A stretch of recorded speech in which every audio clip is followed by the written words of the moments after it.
দর্শক, এই যে দেখুন ধুন্দল, ওই যে 3টা ধুন্দল হয়েছে, এটা কিন্তু বালু মাটি।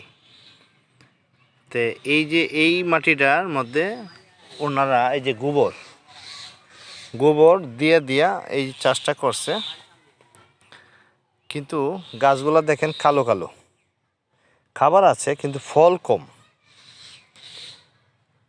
কম, কারণ জোর করে সার দিয়ে এটা তৈরি করতেছে। মাটির যে বল সেটা কম আছে, কারণ বালু মাটি তো, চারপাশে বালু মাটি। খালি হয়তো এই জায়গাটা আমাদের সার টার দিয়ে করতেছে, আর এই গোবর দিয়ে, এই গোবরের জোরে এটুকু হচ্ছে। কিন্তু এটাকে যদি ওরা জাত বানাইতে হয়, এখানে এক্সট্রা বেলে মানে দোআঁশ মাটি দিতে হবে। আর এই যে গাছগুলো আছে, এই গাছগুলো কিন্তু সবুজ, দেখেন কি সবুজ ঘাস, ঠিক আছে?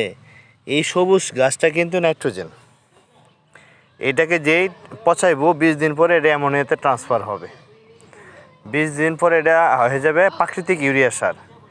এই সার, এই গোবর আর এই মাটি দিয়া মিনিমাম অনেকটা জায়গা এটাকে করতে হবে। বেশি নিচে দেওয়া দরকার নেই, ছড়াই দিতে হবে, কারণ লতা বেশি নিচে যায় না, লতার জড় সবসময় ছড়ায় যায়। এই জন্য দেখেন গাছ আছে, ফল নাই, কিন্তু এনে যদি নিচে উর্বরতা বেশি থাকতো তাহলে কিন্তু ফলে ভরপুর থাকতো।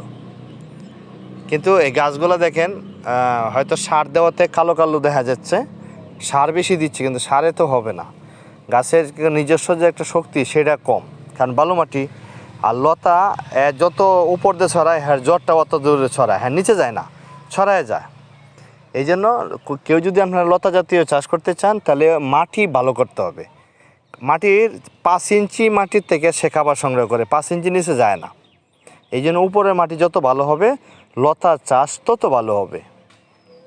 এই সে বিষয়। ভালো থাকবেন। আর এগুলোতে একদম টাটকা নাইট্রোজেন, পচাইলে ইউরিয়াতে ট্রান্সফার হবে, অ্যামোনিয়াতে ট্রান্সফার হলেই ইউরিয়া প্রাকৃতিক সার। এই সার 1 মগের সাথে 5 মগ পানি মিলাই আপনি দিবেন, গাছে স্প্রে করে দিবেন, সেই বাম্পার গাছের চেহারা। তখন আপনাকে আর এই রাসায়নিক সার বিনিয়োগ করতে হবে না। ভালো থাকবেন দর্শক।